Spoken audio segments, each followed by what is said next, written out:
Welcome back, everyone. Today we're going deep, really deep, into the case of Aileen Wuornos.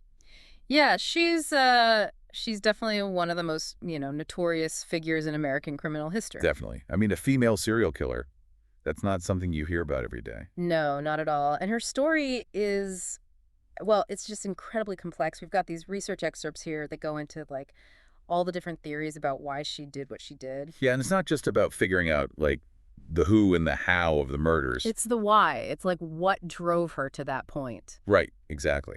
So, to understand all that, we need to go way back to Aileen's childhood. And, well, let's just say it wasn't exactly a happy one. Not even close. Abandoned by her mom, raised by her grandparents, and the research says they were abusive alcoholics. Really rough start. And then there's her father, right? Oh, yeah. Talk about a disturbing family history. He was in prison for, get this, raping a 7-year-old girl. Oh, God.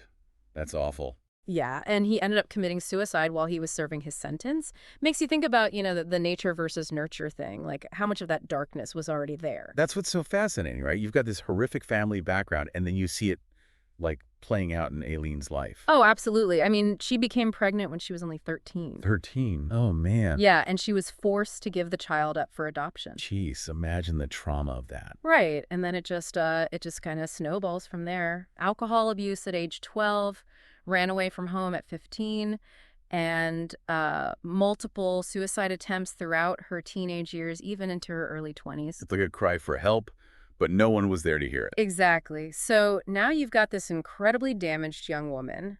And the research papers, they dive into all these different theories, trying to explain how she went from that to, well, becoming a serial killer. Okay, so let's unpack those theories. Where do we even start? Well, there's the biological theory. Basically, the idea that criminal behavior can be, well, sometimes it can be rooted in your genes, your family history. So are they saying she was, like, predisposed to violence? Kinda, yeah. I mean, you've got her dad's criminal history, and then both parents were substance abusers.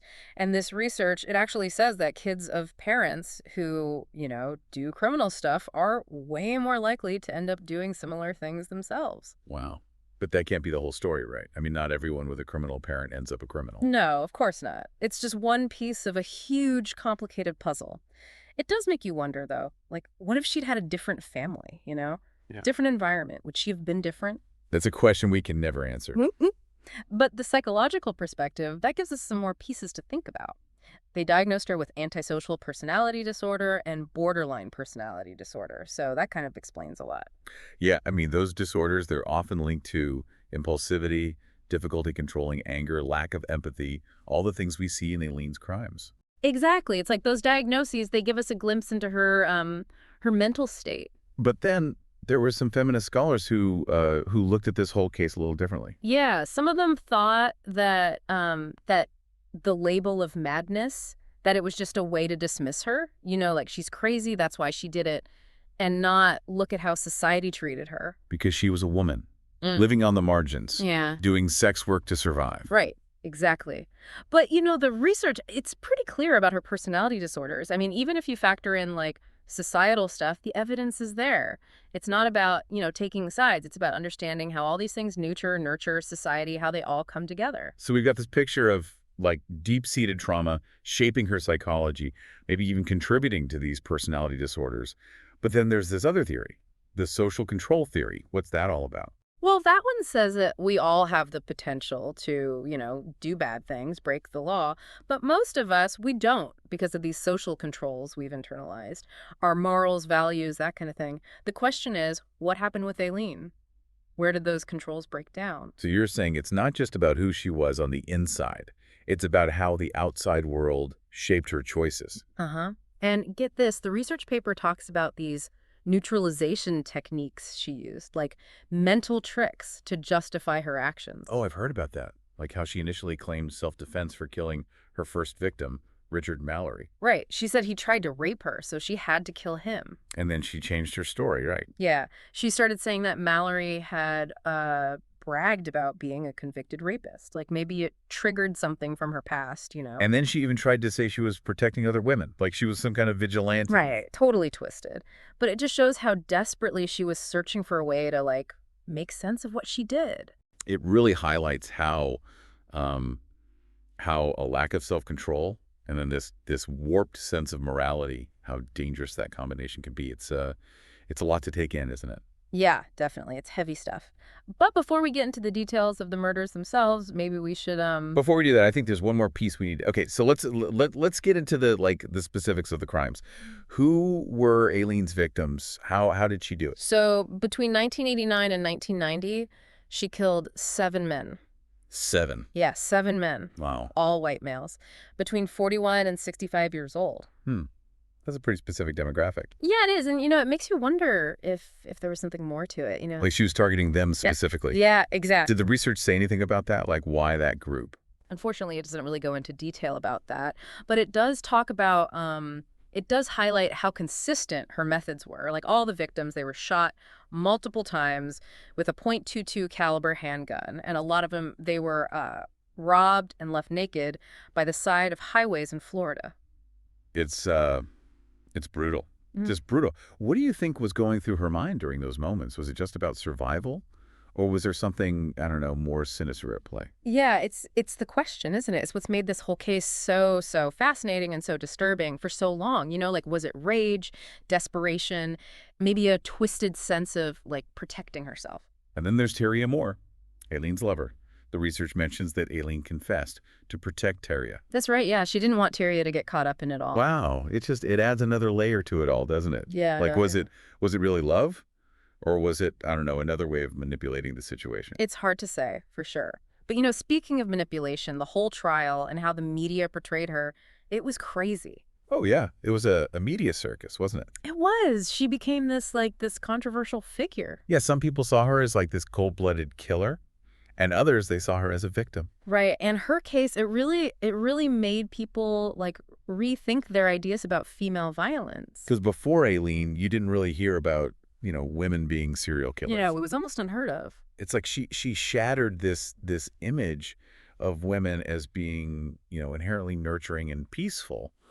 And I think that's something that still resonates today. It's like, okay, violence, it could come from anyone. It doesn't matter your gender. Absolutely. It raises all these questions about like gender and violence and how we treat criminals. Like if Aileen had been a man, would it have even been the same story? Yeah, good point. Would she have been seen as this, this monster? Or would people have tried to understand why she did it? Exactly. It's a conversation we need to keep having for sure. But, one of the most haunting things about this whole case is Aileen's final statement. Oh, yeah, right before her execution. Yeah. Remember what she said? Yeah. I mean, how could I forget? It was chilling. I just like to say I'm sailing with the rock, and I'll be back like Independence Day with Jesus June 6th. Like the movie, Big Mothership and all, I'll be back. What do you make of that? I mean, it's so strange, isn't it? So cryptic. Some people, they think it was just like a delusional rant, grasping at anything in the face of death. But others, they see it as an act of defiance, like she refused to be silenced, to be forgotten. And all the references, right? Like Sailing with the Rock, Independence Day, Jesus June 6th. Yeah. It's like she's mixing religion and pop culture into this weird, almost prophetic message. Yeah, it's definitely open to interpretation. Sailing with the Rock, that could be about her biker boyfriend at the time. His nickname was The Rock. Oh, right. But it could also be like, a metaphor, like she was going down with her beliefs without any regret. And Independence Day and June 6th, those references, they feel like, I don't know, like she wanted revenge, like she was promising to come back. Maybe, yeah. It's hard to know what was going on in her head. But I think it's interesting that she chose those specific things. Independence Day, that's about an alien invasion, a fight against impossible odds. And June 6th, that's D-Day, a major battle, lots of casualties. So maybe she saw herself as like a warrior fighting against the system. Possibly. But both those references, they also involve a lot of destruction. Independence Day, there's explosions, spaceships causing chaos. D-Day was, well, it was incredibly bloody. So maybe it wasn't so much about revenge, but about, I don't know, about making a statement, leaving a mark on the world, reminding everyone of the damage that can be done when someone is pushed too far. I think that's a really interesting point, and it goes back to what we were talking about before. Aileen's case, it's not just about the crimes, it's about the society that shaped her, the trauma she experienced. The systems that failed her. Exactly. It's about the darker side of human nature that we all have the potential for under the right circumstances, or I guess the wrong circumstances. It's pretty bleak, but it's also incredibly thought-provoking. It makes you realize how many things can come together to create a killer. Right. And it makes you think about, how do we prevent this from happening again? Yeah, that's the big question, isn't it? It is. But for now, let's take a quick break. And when we come back, we'll wrap up our deep dive into the life and legacy of Aileen Wuornos. It really does make you think, about how we as a society deal with these kinds of things. Yeah, for sure. Like, where's the line between, someone's personal responsibility and society's responsibility, especially in a case like this? Right, exactly. In a research paper, it kept coming back to Aileen's childhood, all the abuse she went through. Do you think that's like the main thing that put her on this path? It's got to be a huge part of it. I mean, all the research, it shows pretty clearly that trauma, when you're a kid, it messes you up. Like your brain development, your emotions, how you relate to people, it can create this like deep sense of insecurity, distrust, anger. And with Aileen, you see it, right? I mean, the teenage pregnancy, the drinking, running away, the suicide attempts, it's like all these signs, these cries for help. Exactly. And the saddest part, it seems like even when she did have run-ins with the law, petty crimes, prostitution, no one really seemed to notice the trauma she was carrying. So are you saying it wasn't just her fault? Like the system failed her too? Yeah, I think that's a pretty fair way to put it. And it shows like how much we need a better system, one that's more about, helping people, rehabilitating them, figuring out why they're doing these things instead of just like throwing them in jail. It's like that saying, right? Give a man a fish, you feed him for a day. Teach a man to fish, you feed him for life. We need to be teaching people how to, deal with their trauma, have healthy relationships, make better choices. Absolutely. It's not just about punishment. It's about like a fundamental change in how we think about crime. It's about understanding that people aren't just, good or bad. It's more complicated than that.